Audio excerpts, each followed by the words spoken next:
For some reason, as of late, I have been able to feel more energy around me, really draw more in.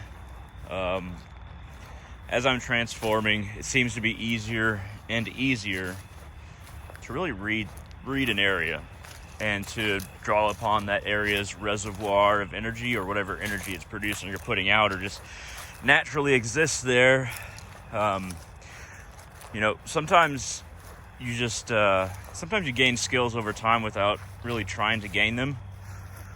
This is even true of, spiritual paths in general, not just other parts of life. But for some reason, everywhere I go seems to be a freshness. It's like every place that I frequent now, there's this natural energetic freshness to it. Perhaps I'm only accessing the good energy, and that's why every place I go feels refreshing. Maybe the places I go just have a naturally refreshing energy feel to them that I can draw upon. But I remember Paramahansa Yogananda, he taught Kriyananda this. Kriyananda said it, that when you have a certain level of consciousness or a certain frequency of consciousness, then you'll tap into that around you in a way that, like, if you have a good frequency of consciousness, you'll just start smelling sweetness in the air. That's like coming from nowhere. Everywhere will feel good, apparently, too, because I think that's what's happening to me. Everywhere just feels good just because I'm doing good. So my frequency has been tuned to a different level, which is definitely good. I mean, I've been making remarkable progress, in no small part due to the gods and the saints that I work with, spirits. I think Paramahansa Yogananda said that one's path to God or finding God is 25% the guru's effort, 25% God's effort, which I guess you could call mercy, and 50% of the practitioner or devotee's own effort. So there's falling back on gurus and teachers and God, very important, but remember that 50% of it has to be your own effort. I wonder if it's that way in other walks of life. 50% of your own effort, and then 50% of it is, you can say the head of a corporation, and then the other 25 is 20, and then the other 25 is your boss, and 50% is your own work. I think that spirituality, it's kind of it's better. So what am I doing here? It's obvious by now that I'm walking through a graveyard, and I just noticed the freshness of energy. I came here to gather a little bit of grave dirt and make an offering in return. It's very good to leave offerings in return if you take a little bit of grave dirt. I never go that deep. I'll just go like maybe, I don't know, at most 3 or 4 inches below the surface. And I won't go much deeper. I'm really not after any particular person's grave dirt. It's more just the dirt in a cemetery or graveyard. So I've been circling in a big old spiral down to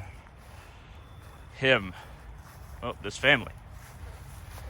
The McCrary family. Forever in our hearts.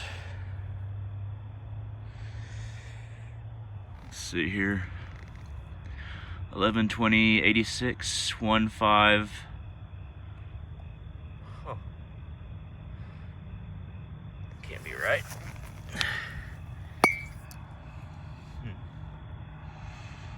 I don't know what's going on here. Maybe I'm just not getting something, because that would make him 3 years old. 6? Goodness. I'm missing something here, but regardless, this is where I was led, and this is where I will gather the grave dart and make a little bit of an offering. So, I'm just gonna kind of kneel here. This is not, I don't have my tripod. This isn't an ideal setup for a video, but I mean, it's not going to be a very complicated video in all fairness to myself. Some chalk here. All my videos used to be like this. See how much we've improved, everyone? All right.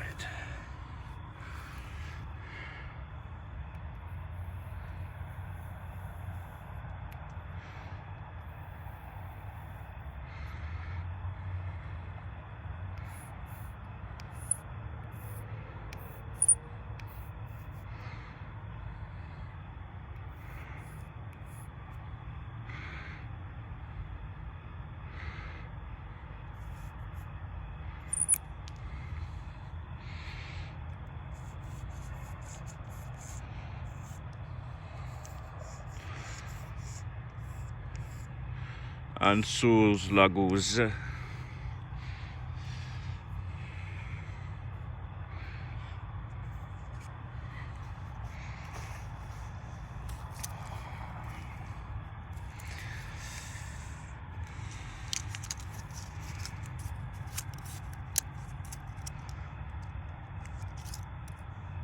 Right here, how am I going to do this with... One sec here. That didn't take much. Don't need a lot.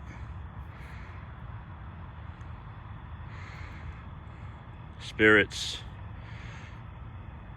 you live with my spirits. You breathe with my blood. You come to this place. Come to the door. I call you. As Odysseus called the spirits to his blood offering. Come now, I give you some of my blood. I've come here to gather some of your dirt. So, I wish to honor you.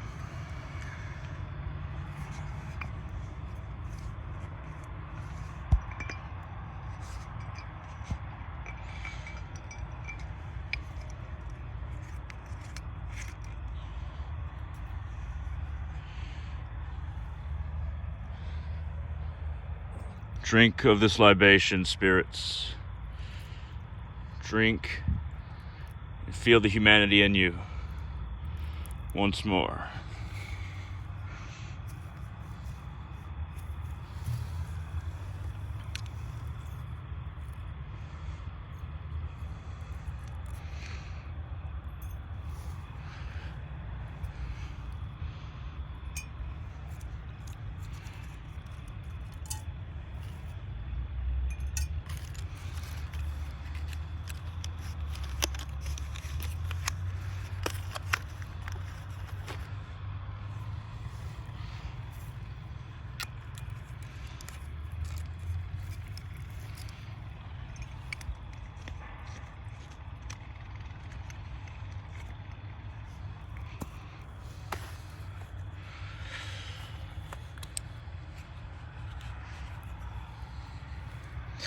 Inhabit this soil.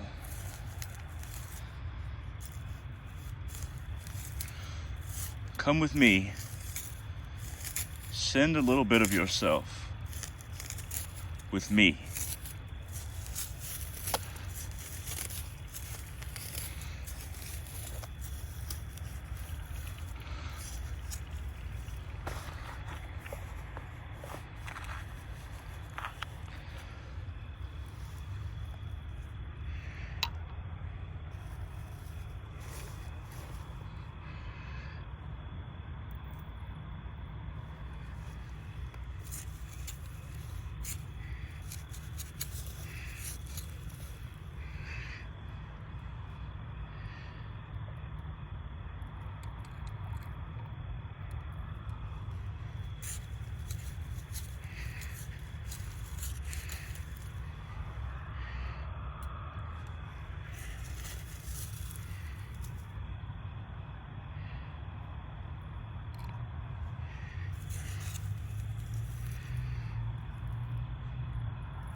And it is done.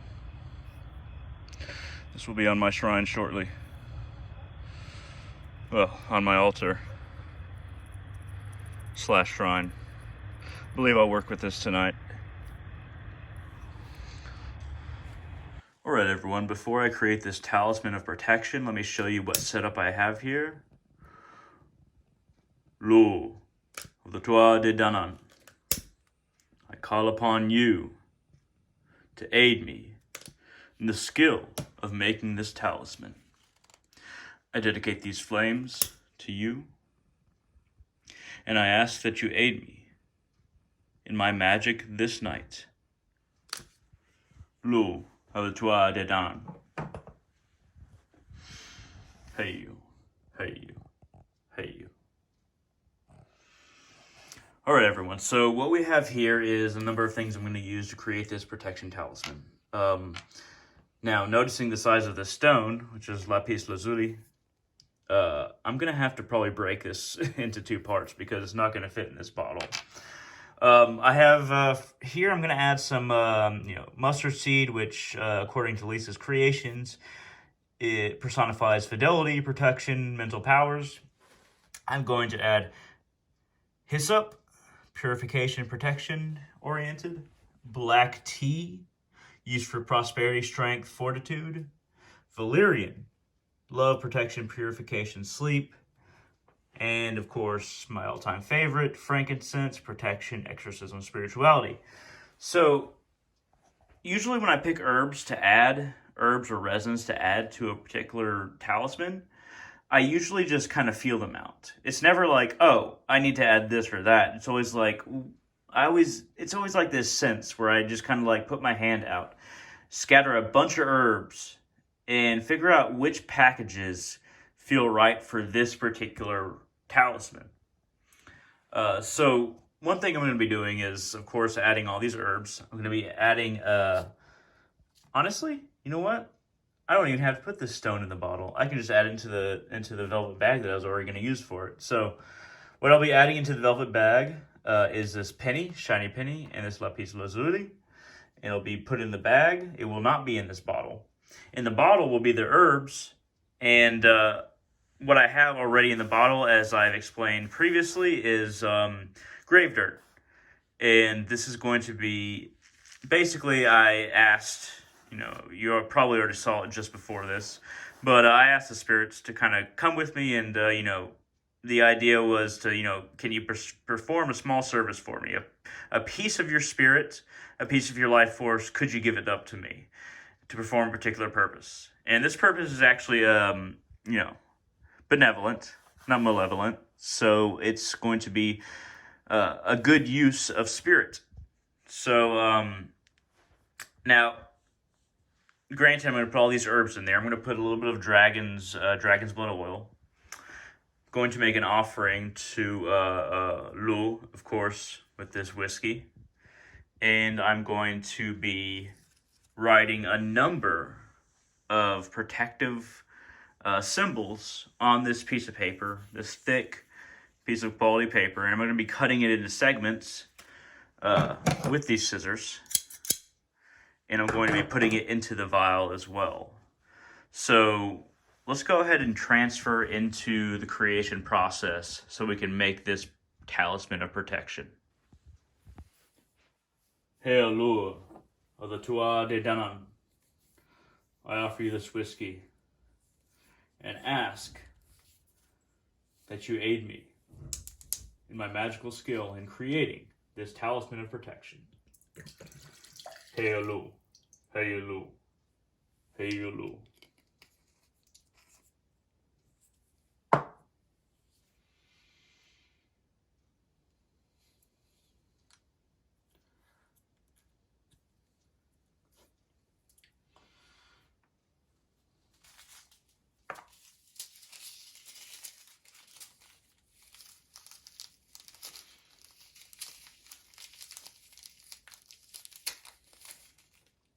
I will now add this mustard seed to the talisman.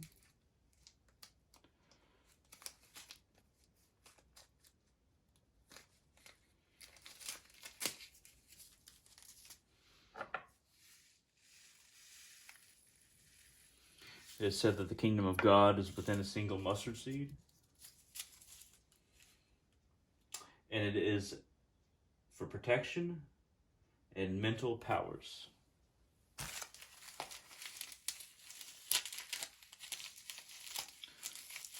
I will also add this herb hyssop. When it is scattered, it provides purification of a space.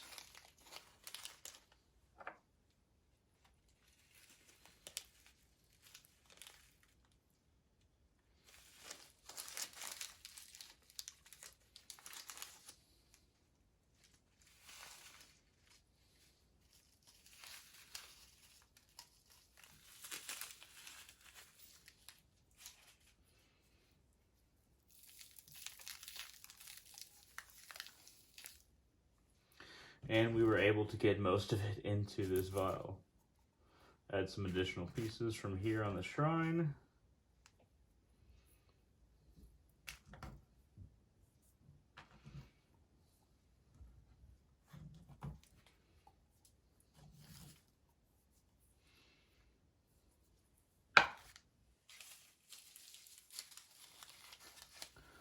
Try to add a little bit more out of the corner of this bag.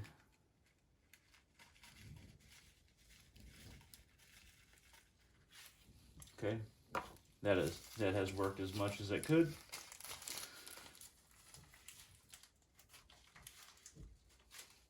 Alright, the next herb we're going to add is actually Valerian. This is for love, protection, purification, and sleep. All these are provided by Lisa's Creations. One thing that I would wish for their future products is to have bags that didn't have stickers that tear up the bags when you try to open them, because that seems to be a constant problem with anything from Lisa's Creations. Okay, we're adding this Valerian.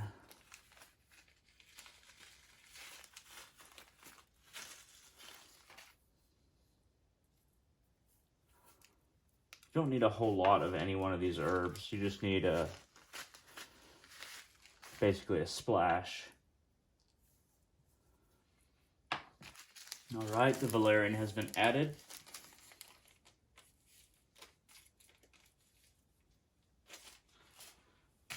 Alright, black tea, which is for prosperity, strength, and fortitude.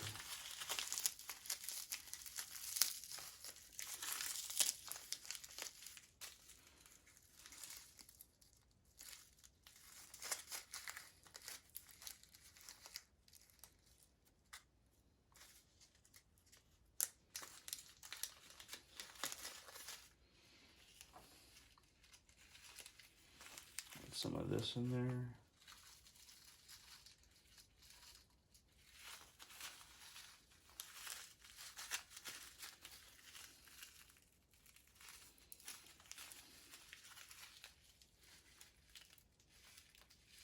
I actually haven't used black tea that much as far as protection is concerned, but I have heard very good things about people who create talismans with black tea.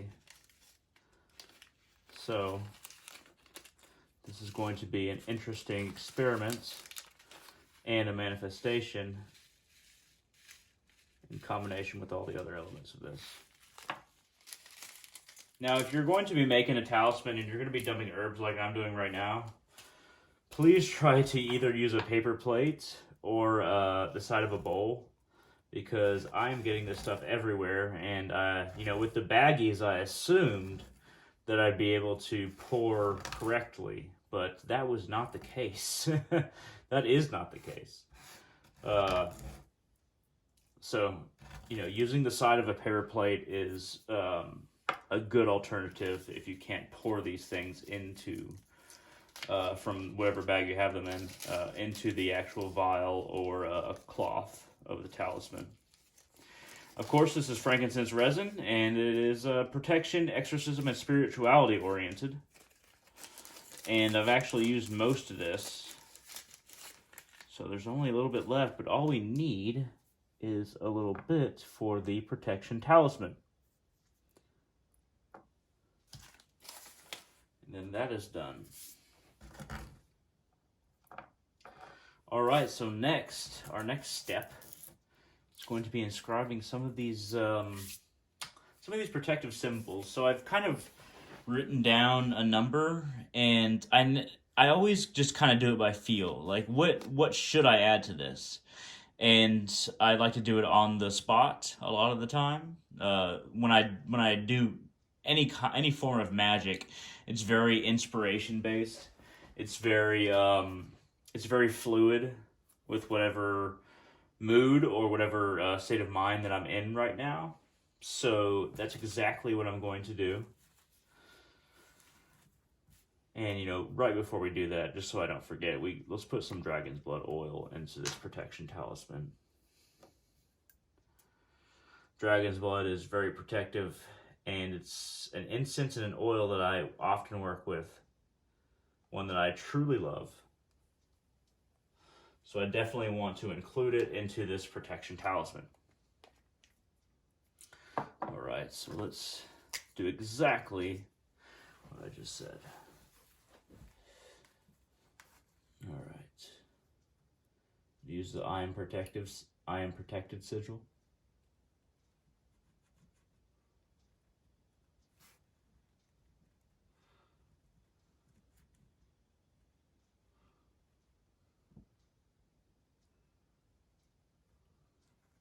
And that's going to be basically a sigil that somebody created, but also a sigil that, you know, while it might have been created recently, is something that, when you truly analyze the sigil, feels right. It feels like there's a protective essence to it. Kind of my magical sense is what gives me that feeling. Energetic sense, if you will. So, there it is right there.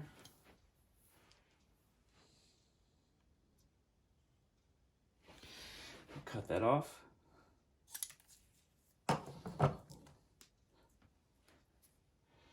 Gonna roll that up inwardly.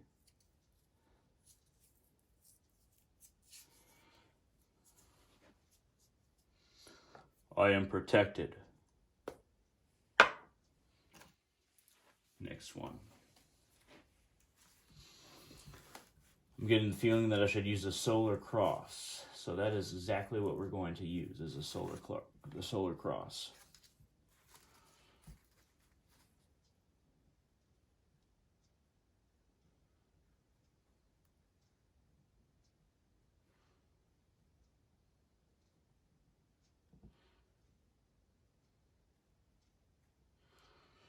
And the solar cross is it's very Celtic oriented. It's, you can of course say it's connected to Christianity, but really the cross has a long history that's not only Christian. The older forms of the cross have always been protection oriented, for sure. And it was just fitting for Christians to take it up, whether they realized it or not, in reference to Jesus Christ and protection of Jesus Christ. But it's a symbol, especially for the Celts. This solar cross has been a symbol of protection for a long time. So we have that solar cross there. And you can probably see by now that I have been kind of combining, I've been kind of making the edge of a lot of these symbols the edge of the paper, which is completely fine. Puts a border, a limit on the symbol. So we're going to roll this inward again.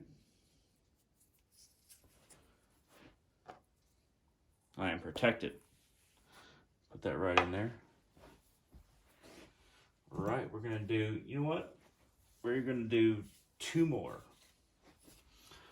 So one is going to be Hamsa. It's the blessing hand, the protection hand. and one that actually spans multiple cultures.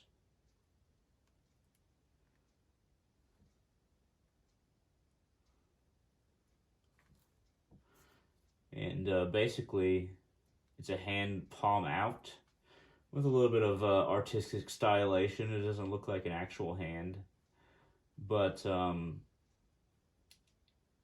reason, for some reason, it represents protection and kind of a connection with your higher deity in many different forms of spirituality and religion, actually.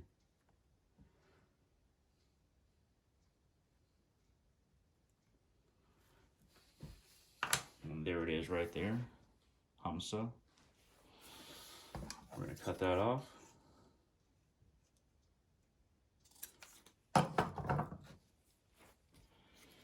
Roll that up.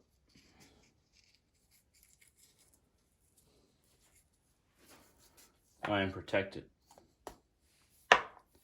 Okay, we're going to do one more, everyone. This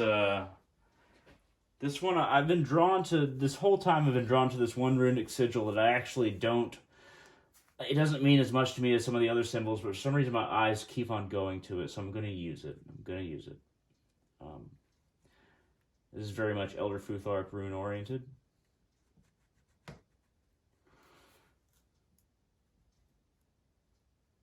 A lot of the sigils that I use are Elder Futhark oriented, because that is basically my main form of divination, but also relationship to primordial spirits. A lot of people don't really understand, that the runes, the Elder Futhark, are primordial spirits, but any form of divination actually has very much to do with, whether it be the tarot, the runes, or any other form, it very much has to do with that connection of those things to the fabric of reality. All right, so this is the one second here. This is a sigil. It's kind of a combination of Inguz, Othila, and Isa. That's going to be the final thing that I put into this bottle. I'm going to roll it up just like that, just like the other ones, and I am protected. And we have a beautiful interior for this talisman. We have a beautiful vial. So we're going to go ahead and close that up. But before I do that, I'm going to whisper a prayer. Our Father, who art in heaven, hallowed be thy name. Thy kingdom come, thy will be done on earth as it is in heaven. Give us this day our daily bread, and forgive us our trespasses as we forgive those that trespass against us. And lead us not into temptation, but deliver us from evil. For thine is the kingdom, power, and glory, forever and ever. Amen. Amen. Amen. Hekos, hekos este bebeloi. Hekos, hekos este bebeloi. Hekos, hekos este bebeloi. Om. We're going to close that up.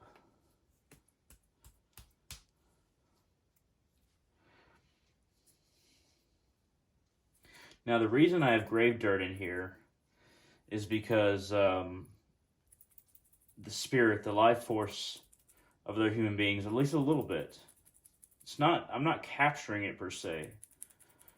I'm just using what was left over.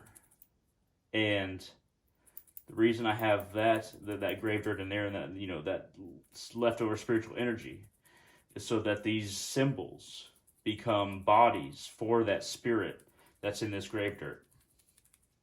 And it becomes a living talisman. Not just a talisman, but a living one. I'm going to press that cork right in there really good.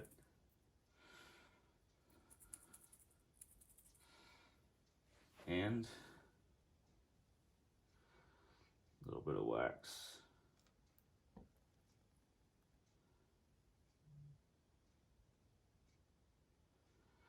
A bit of wax to seal that cork.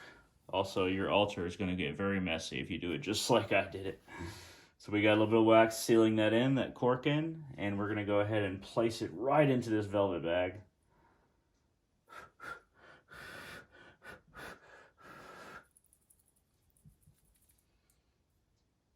Place it into this velvet bag, and we're going to toss in a couple other things that I mentioned, the lapis lazuli, very calming, and a little bit of offering to the talisman itself with a shiny penny. And we're gonna tie this 3 times. I'm gonna seal this vial in there with its other objects. 2 and 3. So that is a solid protection talisman right there. Very solid. And what I'm gonna do is I'm gonna leave this right where it is, and I'm gonna put this quartz crystal, I'm going to put it right underneath the talisman, just so it gathers a little bit more energy from Lu here, as the quartz crystal is directed towards him, connected to this talisman. So everyone, that's basically it for this talisman. I hope this gives you some good ideas. I hope this shows you that you don't have to be as messy as me. And thank you very much for watching, and I hope all of you have a wonderful day.